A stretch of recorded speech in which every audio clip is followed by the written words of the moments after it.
আজকে আমি প্রথমে ডিমের দো পেঁয়াজা বানাবো। আমি অনেক সময় ফেসবুকে দেখি একটা আপু পড়ায় রান্না করে, আমার আপুটার রান্না দেখে খুব ভালো লাগছে। আজকে তাই সেই সিস্টেমে আমি রান্না করবো। তো আপুটা হাতে মেখে রান্না করে, আমি যেহেতু হাতে আমার জ্বালা পোড়া করে হাতে মাখতে পারি না, এই জন্য আমি খুসুন দিয়ে মাখামাখি করে ডিমের দো পেঁয়াজাটা রান্না করছি। হ্যালো এভরিওয়ান, কী অবস্থা? আশা করি সবাই ভালো আছেন, আমিও ভালো আছি। আজকে আমি ডিমের দো পেঁয়াজাটা রান্না করি, কীভাবে রান্না করি সেটাই আজকে আপনাদের সাথে শেয়ার করব। আমি কোনো রেসিপি শিখাই না, আমি কিন্তু অন্যজনেরটা দেখে নিজে আজকে রান্না করে ট্রাই করতেছি, কিন্তু রান্নাটা এত মজা হয়েছে যা বলার বাইরে। তো প্রথমে অনেকগুলো পরিমাণ মতো পেঁয়াজ কেটে নিয়েছে। ডিমের দো পেঁয়াজা করতে হলে অনেক পেঁয়াজ লাগে, যেহেতু আমি একা মানুষ সেজন্য যেতটুকু আমার লাগবে প্রয়োজনে সেতটুকু লয়েছি।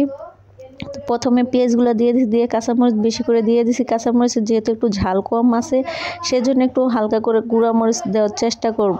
তো এখনও প্রথমে আমি হলুদ গুঁড়া মরিচ গুঁড়া দিয়েছি, আদা রসুন বাটা পরিমাণ মতো দিয়েছি। আমি সব কিছু দিয়ে আদা রসুন বাটা আমি খাওয়ার চেষ্টা করি, কারণ যে ফর্মুলার জিনিস ভালো লাগে না না দিলে, আদা রসুন না দিলে। তো এখন পরিমাণ মতো তেল দিয়েছি, দিয়ে এখন গুঁড়া মরিচ দিয়ে এখন ভালো করে যে খুন্তি দিয়ে খুসুন বা খুন্তি যেটাই হোক আমরা দুটাই একই বলি, ভালো করে লাড়াচাড়া দিয়ে নেব। কিন্তু আপুটা অনেক সুন্দর করে হাত দিয়ে মাখে, আমি হাত দিয়ে মাখাতে পারি না, আমার হাতে জ্বালা পোড়া করে। যেহেতু পেঁয়াজ একটু ঝালের পরিমাণ বেশি লাগে, এই জন্য একটু গুঁড়া মরিচ দিয়েছি। যেহেতু কাঁচামরিচগুলো বেশি একটা বাড়তি না, ড্যাগার জন্য বেশি মোটা মোটা দেখে বড় বড় দেখে নিয়ে আর চাই না, দেখে এই অবস্থা। যে কথাই তো আছে, ছোটো মরিচের ঝাল বেশি, বড় বড় লম্বা লম্বা মানুষের আঁঠু নিচে বুদ্ধি গিরায় বুদ্ধি নেই, সেই যে অবস্থা সেটা কাঁচামরিচের।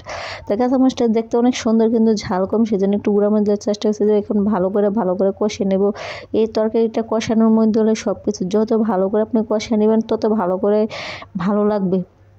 তা আপুটা দেখছে হাত দিয়ে মাখে একবারে পানি দিয়ে চড়িয়ে দেয়, কিন্তু আমি হাত দিয়ে মাখে পানি দিয়ে চড়িয়ে আমি ভালো করে আগে কষিয়ে নিয়েছি। নেওয়ার পরে যে পরিমাণ মতো পানি দিয়ে দিছি, পানির মধ্যে এইটুক পানির মধ্যেই সব কিছু রান্না বাড়া হয়ে যাবে, আর কোনো পানি অ্যাড করব না।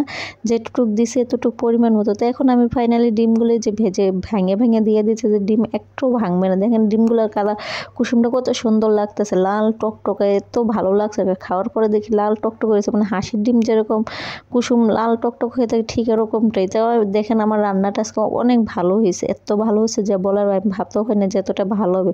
তো এখন বেশি একটা লাড়াচাড়া দিই নেই, দিয়ে খালি ঢাকে দিয়েছে যাতে না ভাঙে চড়কে। দেখেন কত সুন্দর করে হয়ে গেছে। তা আপুটা দেখি মাঝে মাঝে এরকম রান্না করে, তো আজকে আমি ট্রাই করছি রান্না করে, কিন্তু অনেক মজা হয়েছে, বলার বাইরে। ভাবতে হয় না যে এতটা মজা হবে। তা আপু যদি ভিডিওটা ভালো লাগে অবশ্যই একটু শেয়ার করে দিবেন।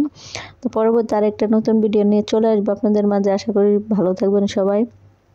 তো ফাইনালি এখন ধনের গুঁড়া দিয়ে দিলাম, দিয়ে এখন নামিয়ে নিব। আজকে এই পর্যন্তই, পরবর্তী আরেকটা নতুন ভিডিও নিয়ে চলে আসবো। আল্লাহ হাফেজ। রান্নাটা খুবই মজা হয়েছে, দেখেন যত সুন্দর কালার হয়েছে, দেখতে লোভনীয়, খেতে আর মজা হয়েছে। সবাই ভালো থাকবে।